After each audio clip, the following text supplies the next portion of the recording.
Welcome to The Conversation. I am Kwame Thomas, and today we're diving headfirst into what Trump's return to office could mean for the Caribbean diaspora in the United States. I'm joined by David Mullings, CEO and Chairman of Blue Maho Partners, and Leo Gillings, Chairman of the Jamaica Diaspora Task Force Action Network. We're going to be discussing the impact of potential immigration policies, deportations, and what our community can do to prepare. Gentlemen, welcome to the conversation. How are you? We are good. I'm not too complaining. I do wish that Arsenal did beat Chelsea, but I'm managing. Well, I mean, I can't complain. Both my teams have played, and I won't admit this again ever and here, because you can't have two teams in the same league, so that's it. But we just saw the election. We just saw Donald Trump being returned to office as the 47th president. What do you think went wrong for the Democrats, that is? I'll let Leo start. Leo? No, man, no. David, are you the expert? May I make you go first? Go ahead. No, man, I've only worked in Hillary's campaign. No, so I would say we all want to say certain things, right? And we need to be honest. A lot of people want to go and do the postmortem and saying that, oh, Biden took too long to drop out. Kamala had to run a very short campaign with her hand behind her back. As vice president, we want to try and blame it on Latino men for going too much towards Trump, for example. I think at the end of the day, though, she had two things against her that she has no control over. One, she's a black woman, so that's number one, and we have to admit that. That is a real handicap in the United States. And then number two, inflation. Inflation is now down, and the Democrats didn't do a good job to communicate what they had done and why their economic policies would continue the trend of a good economy versus what the Republican policies would do. And that is the fault of Democrats on that part. So she can't change her race, and we just have to admit that the United States has systemic racism and has always had it. As someone who lives here and has been here for more than 2 decades, it's real. I like your answer, but I only agree with one part of it, yeah? I see this election in a different way, because I looked at the numbers, and the win, I don't consider what the Democrats did as any fault. I think they did a wonderful job in energizing the voting population, but I think that the win by Trump was the whole thing here. It's not a fault of Democrat. Trump already sent out all the things that he wanted to accomplish. He told us about poisoning of the population, the white population. He told us that he wanted to get rid of immigrants and all of those things. If you think about this, when I came into the United States in 1985, the population of white was 80%. Blacks were 11.5%. And Hispanics were 6%. Yeah. In 2010, white population was 72%. Yeah. Right? And the population of immigrants were 12%, equal to blacks. This year, the population of whites is a little bit less than 60%.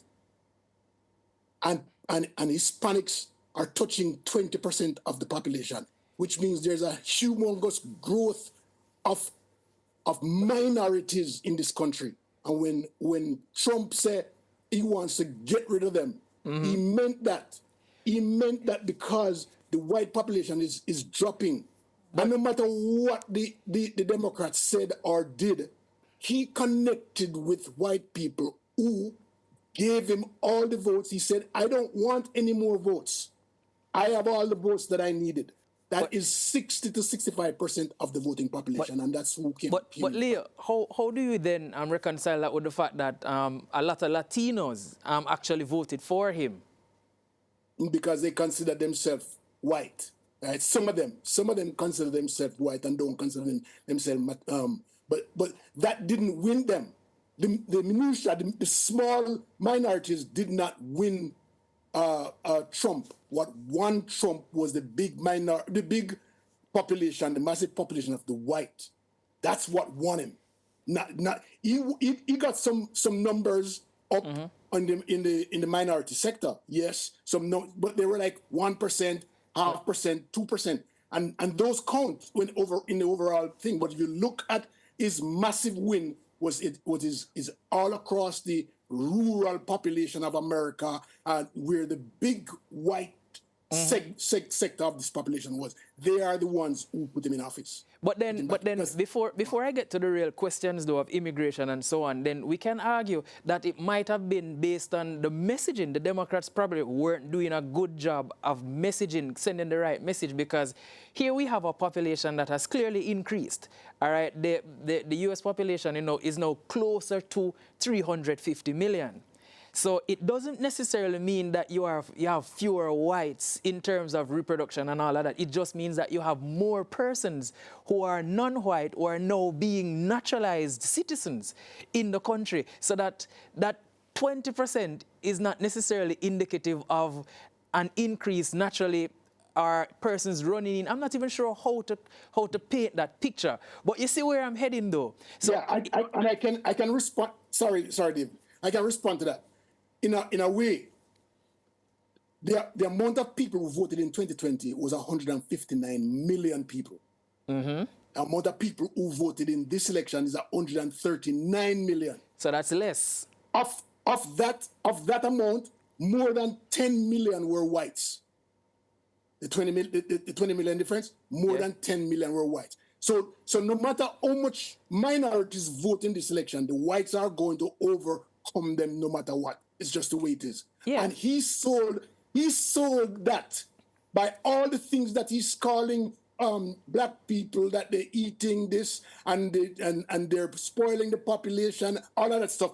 That connected with the people, the white people who voted this year. And that's what it was. David, I want to hear your 2 cents on this. Right, so I agree with Leo, right? It has nothing to do with the messaging of the Democratic Party. If you just go and look at the battleground states, so we have to look at states like Georgia, Pennsylvania, Michigan, Wisconsin, Arizona, Nevada. You look at where Trump won, and it was suburban whites, especially white women, and then rural America, which is majority white. So what message do you tell someone? What? Typically. It may be though, David, that the Democrats weren't able then to communicate with rural folk. No, but they've never been able to communicate with rural folk. That's the point. Since 1968 and the Civil Rights Act, they have not been able to communicate with the white rural America. So that's not a group of people. Yeah, there are two things. There are two things that people voted. The Republicans voted against. One, what's her name? Kamala. Kamala, yeah. Is black. Kamala is black. Well, her last election, her election before this, she didn't go on that particular ticket. So no, I'm saying there are two things that the Republicans voted against this year. Two things that historically the Republicans will go against. One, black people who are enslaved people in America. Yeah. And Kamala is black. Women who just got a chance to vote in 1920, black people got a chance to vote, black women got a chance to vote in 1965, okay? So historically, those issues will stand up strong in front of Republicans because they have always not wanted black people to advance and women to advance. And Kamala represent those two major things. So the social issues are completely other issues. So the abortion. Go ahead. Yeah, man. Well, I think if you go and look at the map and look at the counties that voted, and you look at with Kamala Harris versus Hillary Clinton in 2016, the campaign I worked on, you'd be very surprised to see all the overlap with those counties and suburban white women, and especially men with no college degree, white men. Absolutely. You'd be frightened to just put those together. If that don't explain it, we should just admit facts and then forward. That's how I look at it. Truly. All right. So, because I'm just wondering though, messaging seems to be important because the last time she campaigned, she wasn't black, or she didn't campaign on that particular ticket. Why she campaigned? She adore sorry. Let me tell you something. I've been here more than 40 years. And I've never seen a campaign aside from the 2008 campaign with Obama, Yeah. that was so energized in the Democratic Party. It was really energized. I've never seen so many people go out to vote early. Never seen that. Not even in Obama. It But never happened. we still have, I think, the whole idea of voter apathy, though, is affecting America because That's a lot of places. Yeah, all over the it's world. global, All over you the know. world. It's global, That's but not unique you know, to America. we never thought that it would have affected you guys so quickly. I disagree. I live and work here, so I don't know where you would get that from. I'm not surprised at voter apathy. That's a normal, especially though. Think about this. A lot of people have seen their wages flatline. Just go from 1980 to now. Their wages are flatlining, the rich are getting richer. In the majority of countries. This is Jamaica, this is the US, this is other countries. Yes. So, you know what they're saying? Boy, I mean, understand, that's not fair. The system is against me, so I don't like the status quo. And if your political party represents the status quo, more burn it up and start over. That's why the Tea Party rose in America. The Tea Party was a canary in the coal mine. Yes. Well, in Miramar alone, I can show you some numbers. Yeah. In 2018, Miramar had 140,000 people. The population was 140,000, and the registered voters were 80,000 at the time in 2018. And this wasn't at the general election now, but they vote in March. And when the people voted in March, only 8,000 people voted, 10%. So apathy is something that is national. If you go to any city, it's just the way it is. There's one side of Miramar that don't vote at all. The richer side, the people with more money, they don't vote. It's the people who are poorer vote. You understand? And so apathy can be anywhere. It's been out there. Leo, It's been there. Like, you know what I'm going to have to say? Yes. Poor people have to vote to get their voice heard by politicians. Rich people buy the politicians to get their voices heard. Absolutely right. It's America. It's the way it is. And it's the same all over though. But so it's not the messaging. It's not the overarching voter apathy. So it's literally it's just systemic and it's cultural. It's systemic, structural. Historic. Yes. I mean, we could talk about the other issues, the social issues on the table that are pretty much Republican. But that's part of culture too. Yeah, that is absolutely right. Abortion. Yeah. You know, it's been renamed in a whole lot of different ways. But the first time abortion became a problem was like 1870, right? And abortion, when it became aware of it, it was criminalized at that time. Yes. By 1893, it got criminalized. Nobody knows supposed to have an abortion. It was only in 1973 that women had the freedom to do, to protect their bodies. 90 years after. Right? 90 years after. So and it was under the Republican Party that abortion became criminalized, and they're still doing it. Yeah. So the issues also help. It connects with Republican Party. Oh, so is it then though that they're not voting along issues? Is more an emotive set of people, and absolutely. So that's literally how it is. So what I will say is this: Republicans, based on my experience knocking on doors, right, 2,000 plus doors between Central Florida all the way up to Daytona Beach and Miami-Dade County. Republicans tend to be single issue voters. They'll vote based on one issue and it don't matter. And that issue is turned into something cultural. So the Second Amendment, gun rights, is a cultural issue. Rural Americans like their guns. They don't want you to take them away. What year was that? What year? That was 2016? 2016. 16, yeah, man. So that's a cultural issue, right? Guns. That's a cultural thing. They vote based on that. The Supreme Court and the rights of a woman. No, man. Abortion is killing children. They'll come in from a church standpoint. That, again, is a cultural issue. So it's a single issue, and it's cultural. Yeah, man. So those were the things they cared about. Or, I want tax cuts for rich people. I don't want to pay more taxes. America, culturally, is a country that is formed on people who are immigrants fleeing persecution who then take over a country and start an experiment. And what makes them go independent? Taxes, Boston Tea Party. Taxes, Yeah. not wanting to pay more taxes is the ultimate American cultural thing. And that has not changed. Talk to these people and they say, but you not going to get a tax break. Is the rich people going to get a tax break? And you know what the white Americans always say to me? But I can be rich too. I intend to be in that tax bracket one day, so I'll vote for my tax break from now, not realizing we keep saying they vote against their own self-interest, which is a fact. You're voting for someone who's going to raise your taxes, raise your cost of living, reduce taxes for the richest 1%, but you feel good because it don't allow the black people and the brown people to get the same benefits as you. Or based on what you're saying, though, it seems as though I'm voting for my future self in that I hope to be among those at some point in time. So I'll forego now. Right, logically, I can't have a future self who's rich if you're taking money out of my pocket today that I need to invest on compound. Makes I sense. need higher wages today, not higher taxes today. I need affordable health care today. So we're gonna go for our first break, and when we return, we're gonna look at how this election has triggered some amount of fear among Caribbean nationals. So you're watching the conversation, and we're going to our first break. We'll be right back.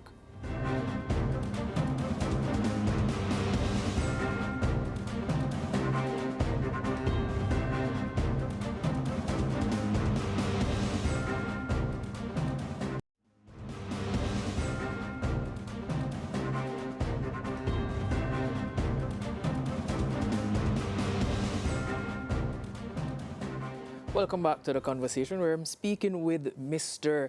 David Mullings of Bloomer Hope Partners, as well as Mr. Leo Gillings, both members of the diaspora, and we're actually looking at the recently concluded elections in the United States of America. So, Leo, this election has triggered fears for many Caribbean nationals in the United States. What are the immediate worries that you're hearing about? Several. First of all, he promoted mass deportation, and that's going to be the umbrella for everything else to come. We're going to look at denaturalizing people who were brought here, who came to the United States through refugee status.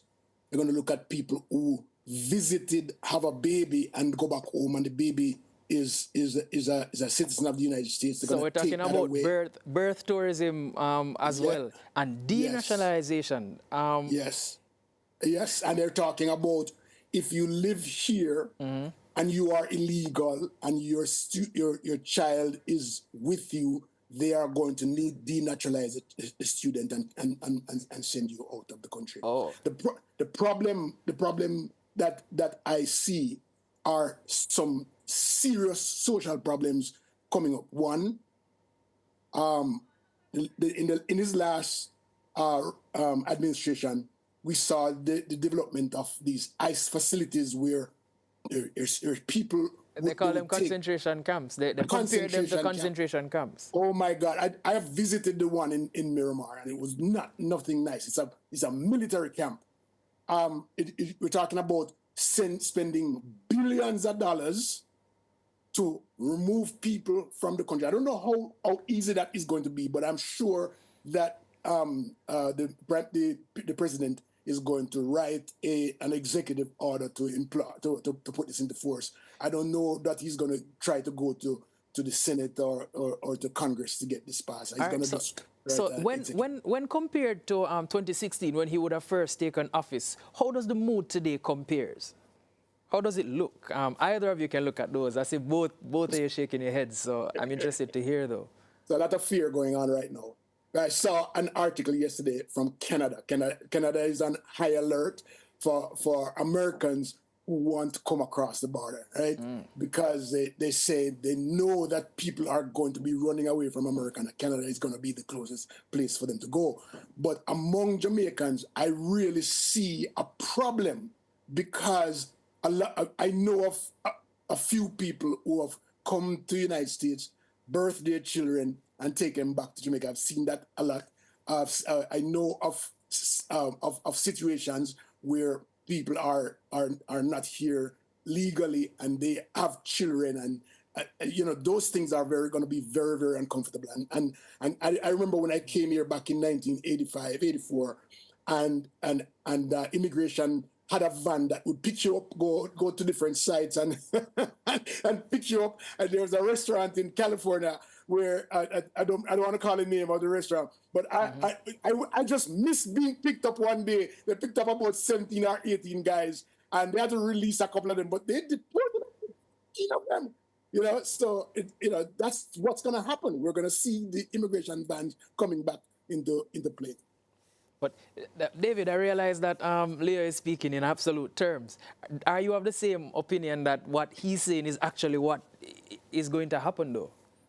Yeah, 100%. Why wouldn't you believe someone that said they were going to have a Muslim ban and then they put in place a Muslim ban? I mean, he actually he said he was going to build a wall and he tried to build a wall. He actually built part of the wall. So why wouldn't you believe somebody who says he's going to do this, but this time they have no checks and balances? They have the Supreme Court, right? The 6-3. They have the Senate, and it clearly looks like they're going to get the House as well. So there are no checks and balances. And they have the executive order. He's going to politicize the Justice Department. He's made it clear. Oh my God, that's dangerous. He's going after his enemies. So why would you doubt him when somebody tells you they're going to something? Well, he's a businessman. He's a businessman, I understand. You think Trump is a businessman? Somebody who had 2 casinos that went bankrupt. Is he a good businessman? No, I didn't say that he was a good businessman. I said that he was a businessman. Just because somebody is a business person does not mean that they have sense. The man says he's going to do 20% across the board tariffs in order to reduce inflation. What does a tariff do? Tariffs are inflationary. Yeah. So if you're a businessman who says tariffs are going to reduce expenses for people, then you're not smart. You're actually an idiot.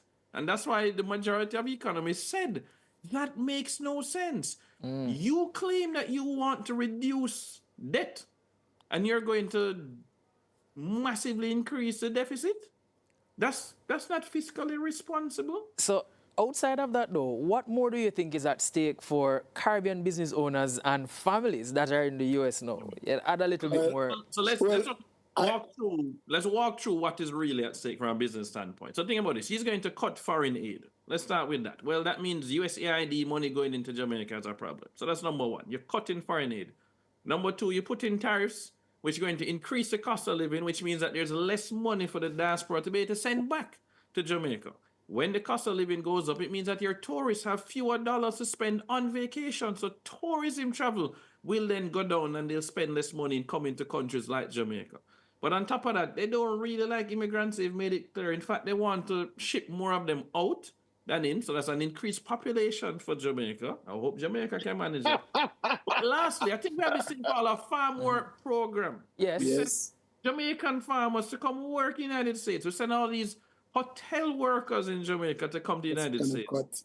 They are not going to be allowed in here anymore because you're taking the jobs from those people. So it has a massive effect. But traditionally, those jobs were seen as low-skilled jobs. So it was okay to give them out to others.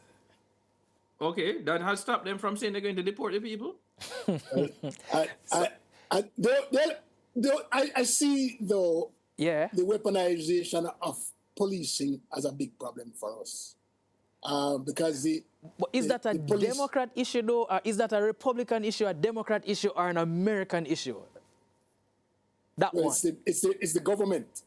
The government will be enforcing law enforcers to look at your immigration status when they stop you.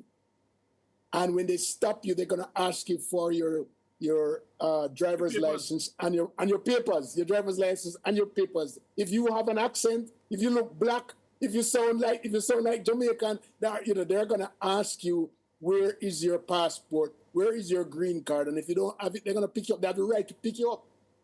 Yeah, I also see, as we did in back in 2020, 2019, where there was a major problem with police officers and black people, where there was a lot of misconduct being spread across the country. For There are more black people being stopped and beaten than in those times than in any other time in our history. And so that I see as a problem.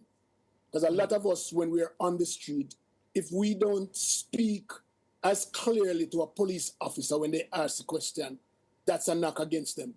And you never know what will happen from there. So then now, are you guys sensing an urgency within the community to take protective steps, or is there a mix of hope and worry about what's next? Hey, no hope. No hope. I was gonna ask you, David, if you see hope, that's a bad word. Hope was 2008. Hope was 2008, right? So I've seen zero hope. I've actually gotten calls and text messages and direct messages on social media from Jamaicans in the diaspora reaching out to me about Blue Mohawk Capital because they want to be able to invest back in Jamaica. They need something they feel is regulated that they can trust. They want to know if any of the 700 houses we're building in Old Harbour are available for sale to the diaspora, because I wasn't originally aiming to sell to them. They want to know, can they put money away monthly with Blue Mohawk to then have us build a house for them somewhere in Jamaica that they can move to? All right, so I'm going to ask you to hold that thought because I'm interested to hear about that as well. But we're going to go to our second break. You're watching The Conversation, where I'm here with two members of the diaspora community. So we'll be right back. Continue to stay with us.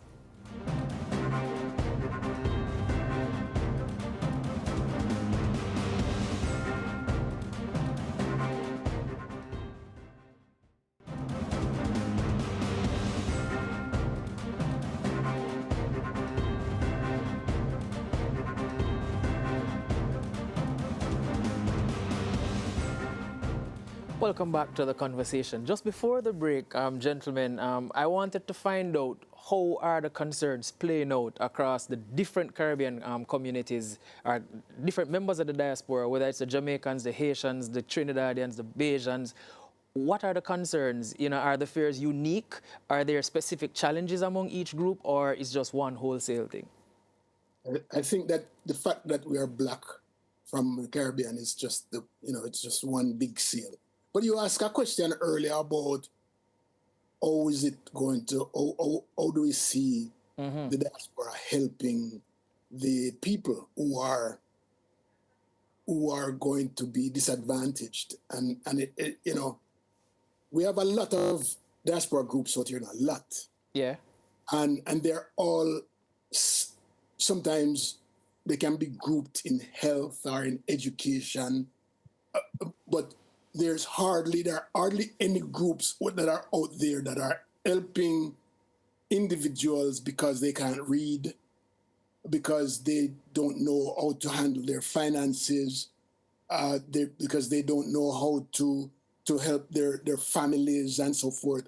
And there are hardly any groups in America that has a building that can serve as a cultural center where people can walk in and, so they have to go to the embassies or to the consulates who have really strict guidelines as to what they can do and how they can help. So this is not going to be that kind of situation in the consulates.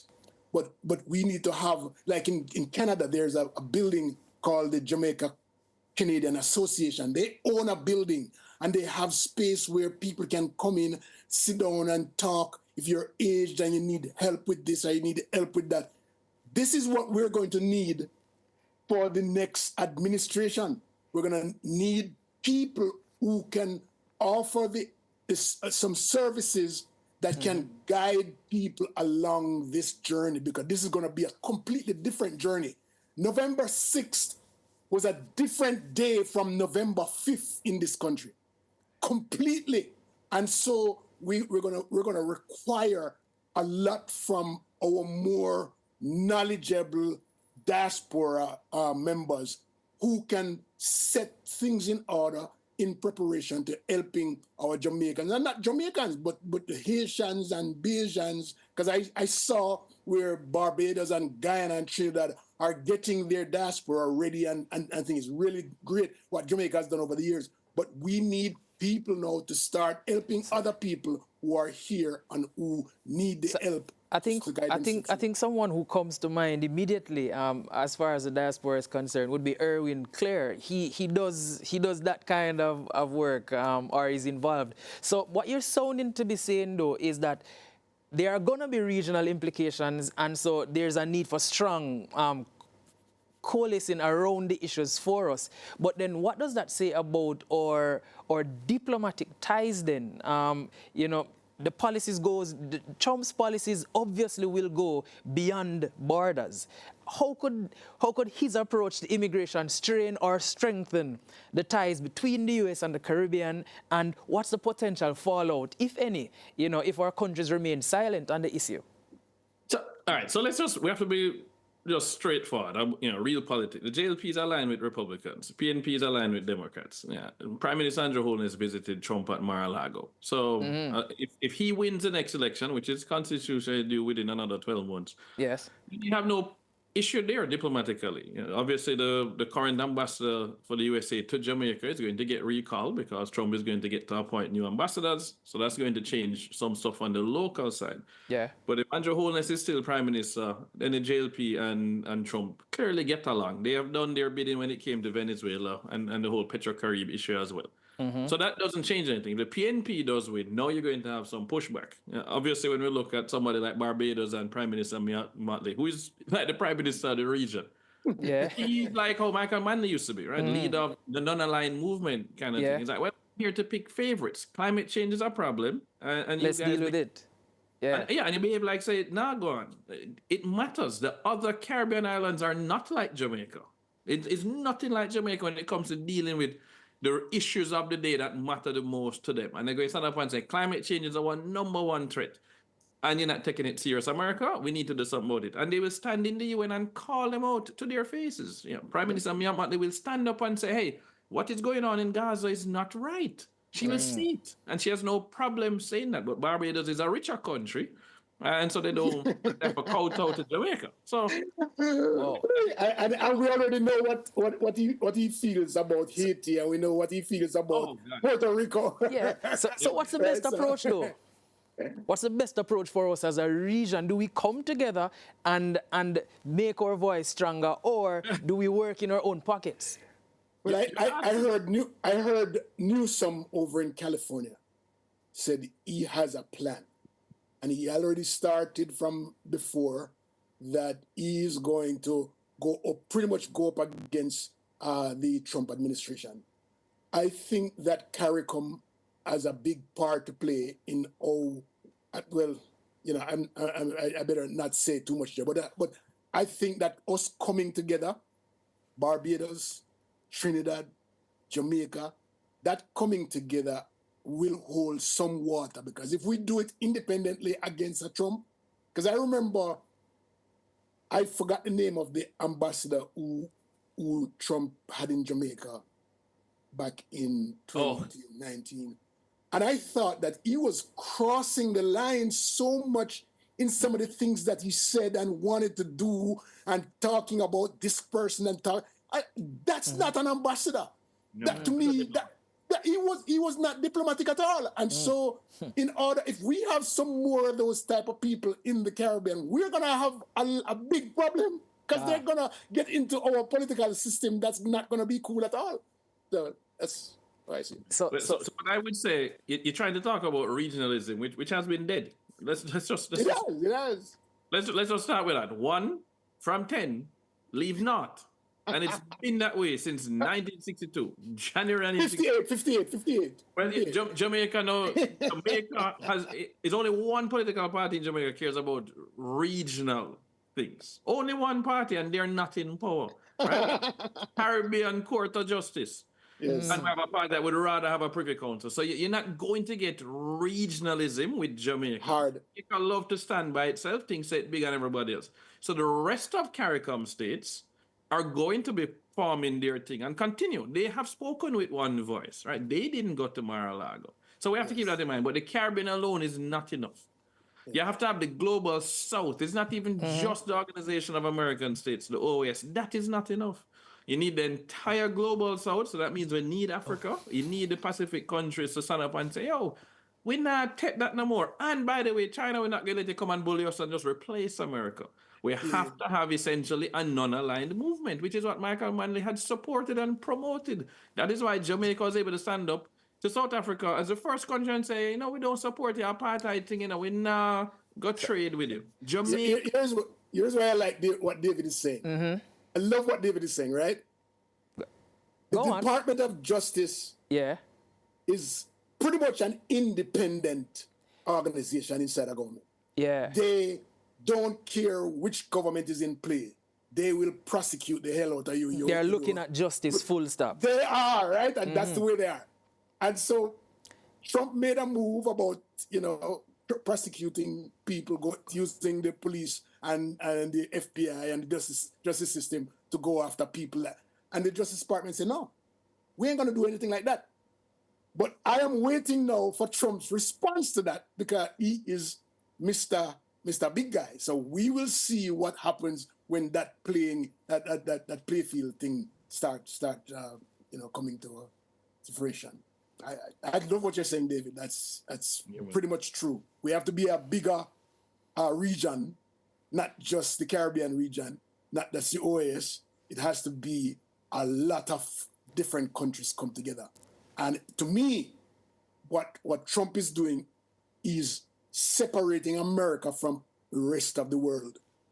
In order for him to get what he wants, to reduce the minorities out of the country and make white being the bigger, bring them back to 80% or more, right? Then he is also separating himself from the rest of the world. And, I'm afraid, me personally, I'm afraid of a lot of things, things that I can't say on air. But this is a very scary time for me. And I wonder though, so I understand your fears, I understand your concerns to some extent as far as I'm exposed to what those are. But do you think then there's the likelihood of us fearing the perception more than the reality? Or is it that you're saying that your fears are perfectly grounded because of what you have experienced now? And if you can come out and say that there's a shithole country, right? If you can come out and say it's okay to grab women by the whatever, if you can come out and say tell lies that people eat dog and cats and eat their pets, if you can come out and say all of these nasty things about women and stuff, why would I not believe you? Yeah. I have to. If you are saying it publicly, these are things that politicians don't say. Even if they're thinking it, you don't say it. You don't say it. So no. what I'll ask both of you then, as his policies unfold, as they begin to unfold, do you see a greater need now for Caribbean nations aligning? I mean, you have said it, you have implied it, but we want to hear it more clearly. You see us aligning more closely with each other in order to protect our people. So in other words, could a unified Caribbean one and OAS Global South, as you say, do you think that we would be able to make such a huge difference in the US, though? What you're asking is, with such a threat, would a threat cause us to come together? David, well, obviously, based on what you have said, that's a threat, and that threat is beyond just CARICOM. It's OAS, it's the Global South. So I see David rearing to jump in, and I really want to hear what he's saying. I mean, think about this. The Caribbean has come together as one, along with Mexico, to complain about U.S. weapons coming into our countries and then contributing to massive murder rates. Right? We don't manufacture any weapons in these countries. And we have come together when we perceive it as a security threat. So I don't doubt that we will keep coming together. We perceive this climate change as a threat. We are not the ones pumping all of this carbon dioxide into the air. Right? These are the rich countries doing that. So we have come together. You look at COP29 is about to happen in Azerbaijan. Yeah. So when the stakes are really serious, people tend to come together and say, oh, we're all at threat. We need to hold hands and now fight. So it's not about changing the US. It's about protecting ourselves from the US. Their damage. Because we've always said it, and it's true. When the US sneezes, we catch cold in the Caribbean. And they're about to do serious damage to our economies. That's just the reality of the situation. Just the tariffs alone will be major. if he's going to do deportation and round up people, that is going to be damaging to our economy. So we need to figure out how do we ensure our economies are more resilient to these problems. And that is why we have been talking about it for years, and we should have made sure to diversify away from tourism. This is what COVID taught us. We need to diversify away from tourism. We need to invest more in education. Agriculture. We can move up the value chain. We need more food security. Yeah. Yes. Energy security. Come on, Energy. guys. So, Yes. so in light of the fact that you just said this, just before we ease into our final break, given that remittances are a lifeline for many Caribbean economies then, how should regional leaders navigate this situation to maintain crucial economic connections across the borders? Well, if Jamaican Americans, for example, fear what's happening to their immediate surroundings, they're not going to send no money, right? Because cash is king at that point in time. So if the fear is there, then it's going to impact remittances. And it doesn't matter which country you are, because you have to find a way how to protect yourself first. People only send when they can send. Yeah. They don't send what they don't have. When they can send. And if that fear is in me or in anybody else, then the possibility is that it's going to reduce what I can do. That's how I feel.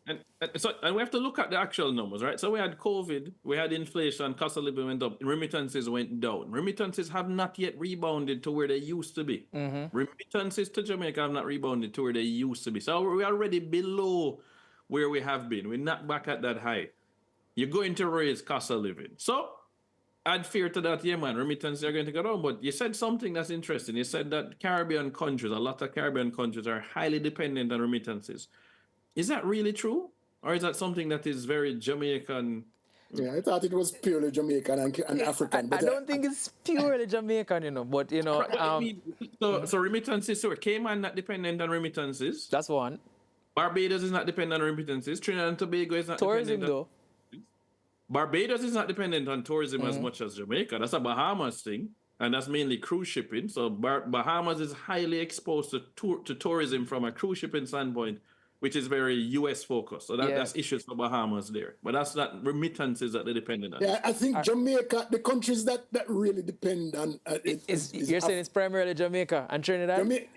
Jamaica... No, Trinidad has energy. Trinidad have enough money. No, man. So we're going to our final break. When we come back, we'll try and tie up some of these issues. Just want to remind you that you're watching the conversation. I'm speaking with David Mullings as well as Leo Gillings. We'll be right back after these messages.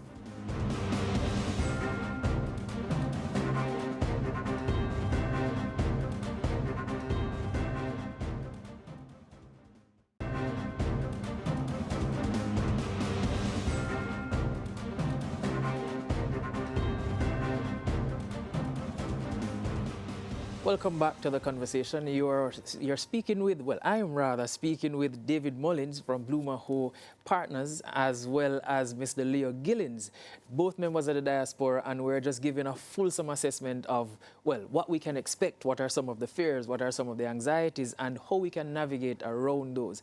David, for those of us, for those in business or community roles, what are some of the hidden risks of ramped-up deportations? Could stricter policies bring unanticipated shocks to our communities, or, well, in the U.S. as well as here in the region?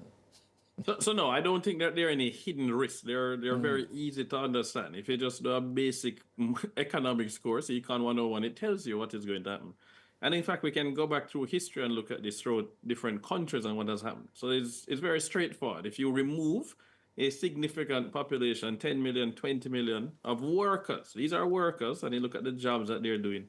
You're removing capital that would be obviously being spent within that economy. Where are these workers primarily from? Abroad, which means they're sending home remittances. So whoever benefits from those remittances will have this knock-on effect as well. So as you know, you want money to circulate in an economy. So there's less money circulating in the home economy, the United States, and then there's going to be less money circulating in the receiving economy, Jamaica, for example. We don't have to guess that. That's not hidden. We know that's going to be a problem. But on top of that, if you want to export something, right? Tourism ultimately is an export. You want to export something to that larger market, North America, the US in particular. There's going to be lower aggregate demand because there's less money in the economy to spend on it. On top of that, if we go and add tariffs to it, then it's just making the cost of living even higher. That's just Econ 101 basic macroeconomics. You can go on YouTube and watch a video. But David, do you think say it will affect the Caribbean Based Initiative too? Oh gosh, you get into that one. I'm just asking because I think we're gonna have some trade impact too, right? We're not going to get preferential treatment, right? Let's just be Okay. very. But remember that you said that the Jamaica Labour Party is pro-Trump, is pro-Republican, I should say. Yeah. So, How does that change? so you don't anything? think they Trump stand is to not- benefit? No, Trump is not going to change just because we like him.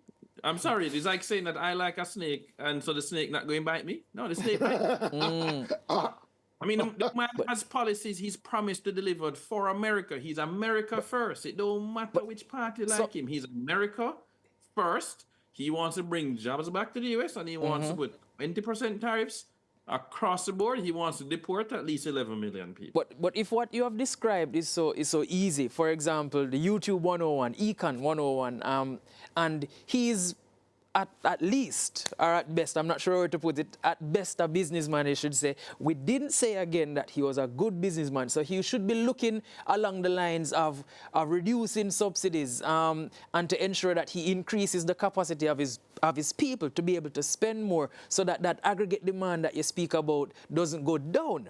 You know, do you think then that he will still be, I'm not sure the word to use, as pig-headed to go ahead and do some of what you have just spoken of? Did he listen to economists last time when he did his tax? No, he goes by his gut. He really does go by his He gut. does not care about experts. That's the point. He does not care about experts or expertise. This is what I said I'm going to do, and I'm going to do it. I don't listen to experts. That is what he has shown us. Why, if 90% of economists left and right said that here is going to have double the amount of deficits. There are many students across the United States who come to, for example, from Jamaica to do studies, and some of them get financing, some of them get scholarships and grants and so forth.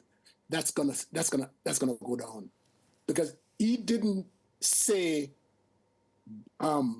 white immigrants or black immigrants. He says immigrants. Anybody who will come to this country, he might cut it off, and he will put up border. He's gonna put up borders, and he's gonna cut aid, pretty much. So expect to have, to me, he'll use sleep mark death. we had some sleep 2016 to 2020. So we had a whole heap of sleep in the past year. Yeah. So, I mean, you know. So what I'm trying to get at, though, I figure that you would have anticipated that I'd end up here. I'm looking at over roughly 248 plus years of a nation rising to become what it is. And what we're hearing from both of you is that this one man runs the risk of turning or undoing all that in 4 years. In 4 I years. would say no. That means you misunderstand how empires grow and fall, right? You totally have not looked at the British Empire before. No, man, I've looked, but I'm looking at the fact that there are more of us now who, because what you're discussing now, you're describing, so he has unfettered, there's nothing to check him. But he is not the problem. That's what I think you're misunderstanding. He's not the problem, He's a symptom of the problem, and the problem is not going to change. I wanted you to say that. Thank you. Right. You have said it. Of the problem. Before you had Donald Trump, you had the Tea Party. Before him, you had other people, whether it's Ronald Reagan, you had other people. So it's a symptom. So all you have to do, typically, empires last about 250 years. Anybody watching your show needs to go and watch. Just go on YouTube, go and watch Changing World Order by Ray Dalio. He keeps talking about how empires rise and how they fall. He has been saying for more than a decade that the United States is on a downward trajectory. How quickly or how slowly it will fall is where we are now, versus China is on an upward trajectory. And he goes through all the similarities of empires, right? So you talk about having your currency as a world currency, which used to be the pound, is now the US dollar. It usually requires a war that leads to that. So we had World War II. You have a major military to protect the trade routes. I mean, everything that he goes through, you see the similarities. And history does not repeat itself, but we've heard it does rhyme. So it's not that it's suddenly one man doing this. They've been on a downward trajectory, and the more that they're isolationist, is the more problems that we are going to have. And we need to understand that who you hitch your boat to matters. We in the Caribbean should not be hitching our boat to any specific one. Not China, not the United States, not the EU. We need to be sitting right in the middle, look like Switzerland. That's what we need. What I always, history tells you the story, very easy. When we had the abolishment of slavery, the emancipation, after emancipation, there was a down period from like 1865 to about 1898. And then they came back with a law on the books called the Jim Crow laws. Yeah. Because they could not stand black people having equal rights to them for those years. In 1898, they came in with the Jim Crow laws that was worse than slavery in America. That was worse than slavery in America. The standard form of living between 1898 and 1965 was Jim Crow, where black people meant nothing at all. Do you understand that? So what the Democratic Party has done, it has come in with social efforts to kind of reduce the impact of what Jim Crow did. It opened up the civil rights movement back in 1965 and subsequent. We start seeing the buildup of equality. Women start making enough as much money as men.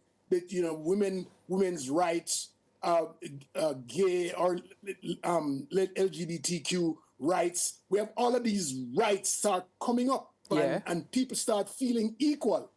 That's gonna be going away. It takes someone with unfettered power to take it down, and I believe that this is where this is it. This is where it starts. This is what you believe. Because he has the backing. So he has the backing from the people who voted for him. He has the backing of history. He has the backing of his executive order. He has the backing of the Senate and possibility. He has everything right now that he can do it. All right. So tell me now. If tell me about deportation. If it ramps up, it's not just about individual cases. So what are some of the larger impacts that this could have or this will have on the global South, the communities therein? So it has ultimately for me, it has two major impacts, right? Number one is remittances. We're going to have a major issue with remittances flowing back to these countries who benefited from those immigrants who are working. So that's number one. We have a remittance hit, which then hurts all our various economies that are dependent on that.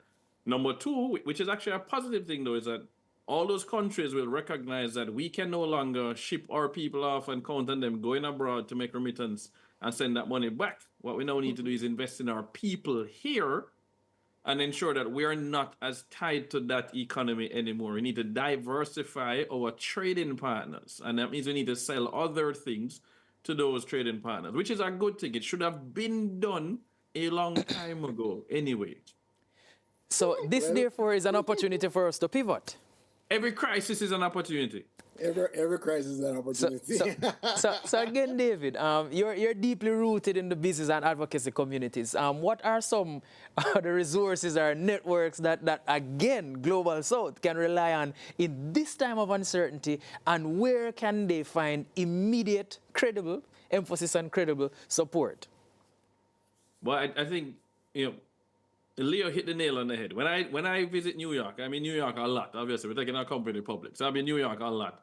And I go to Chinatown, and they have a Chinese Benevolent Association. We have one in Jamaica, as you know, right? Yes, there in Kingston. We have nothing like that for the Caribbean. We have no Caribbean Benevolent Association. And Leo has laid out exactly what we need, and we know where we're going to need it. We know where the large pockets of Caribbean Americans are and where we're going to need to be able to provide support for these people, whether it's food banks and they need access to food, They need access to immigration help and legal help. They need access to student loans or support for their student as they lose some of these grants that they would normally get or lose scholarships. So we need those kinds of associations. So that's number one. Number two, though, is within ourselves, right? We talk about ACP countries, African, Caribbean, and Pacific. We need to band together more. We look at somewhere like Jamaica, where we are looking at direct flights to other countries, whether it's a Nigeria or a Botswana, Ghana, Rwanda. We need to foster even more trade and cultural exchange between the two countries. Without cultural exchange, we can't really get the trade. So we're moving in the right direction. Let us expand that, and let's ensure that we also embrace Latin America a bit more, right? The Caribbean basin, the Colombias, all the way to Central America, Panama, enough Jamaican, Costa Rica, enough Jamaican heritage here. Let us make sure we ensure that we're tying stronger with those people as well. I believe that we also, David, we also, Jamaica need to prepare for some business owners coming back home. And it should be more business friendly to open up businesses quickly, bank accounts quickly, so to absorb these people, because if they don't, then we are going to see many more persons on the road, on the streets, doing things that we don't want them to do.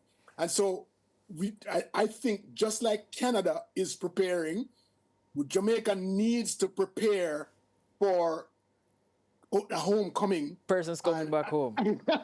Yes. All right, but Leo, what advice do you have though for Caribbean nationals who now feel vulnerable? Are there essential steps that they should be taking to secure their lives, secure their jobs, secure their families? I think the family part is the biggest part, and the job, of course, because the job is going to be gone. If you're out there working in the fields, if you're out there working in someone's home as what you call a nurse, an unqualified nurse, because you're not straight, but you make good money. Because when you're in New York and California, those places you make good money being a nurse in someone's home. And so if you're doing that, be prepared. Hope you save your money that you can move and become a Jamaican again. Aside from that, just what David says, we need some benevolent societies around New York, all around Florida, all around the US, all around Connecticut. Yes, all around Connecticut, US. And yes, and I think these societies don't have to be Jamaican only; can be Caribbean. No, but Caribbean. That's what both of you were indicating earlier. So it can't just be Caribbean anymore, Jamaican anymore. It's global South, ACP at least, Yep. Yes. But so I've heard a number of things. I don't think I've felt much different based on how the conversation started. I wouldn't go as far as to say that you're poisoning my mind. I'm not thinking along the negative, but I'll be the eternal optimist here. So, gentlemen, we want to thank you. We have heard a lot as far as the anxieties are concerned, the foot on the ground, what's being noised abroad, and I'm not sure. We have less than a minute left, so I'll give you an opportunity to 15 seconds each. Just tell us parting words. How do we stay resilient, or what should we expect now? I think the people who are be optimistic. The people who are here in America, I can tell. People who are here in America who know that they're not going to go anywhere. They came here legally, and they came here. That they didn't have to come through refugee. We have to band together. The people who are here. We have to be stronger and create a more resilient opportunity, resilient friendships and cultural togetherness, so that we can help others and be practical about our future. David? Yeah, for me, it's very simple. I'm not here to be optimistic. I'm here to be pragmatic. So invest back in the Caribbean. Make sure between now and January 20th, you visited your home country, that you have your passport from your home country, you have a bank account registered down there, and that you've reestablished any networks that you have lost. You might want to move back and have a job. You need to have a plan B. You should have had a plan B this whole time. Take it serious and invest back home. That's the one place where you're always going to be welcome. All right, so that's it for today's episode of The Conversation. A big thank you to our guests, David Mullings and Leo Gillings, for their valuable insights, as well as the dedicated Ceen TV production team. As we wrap up, remember to stay informed, stay connected, and join us next time for more engaging discussions. I am Kwame Thomas. Take care and be well.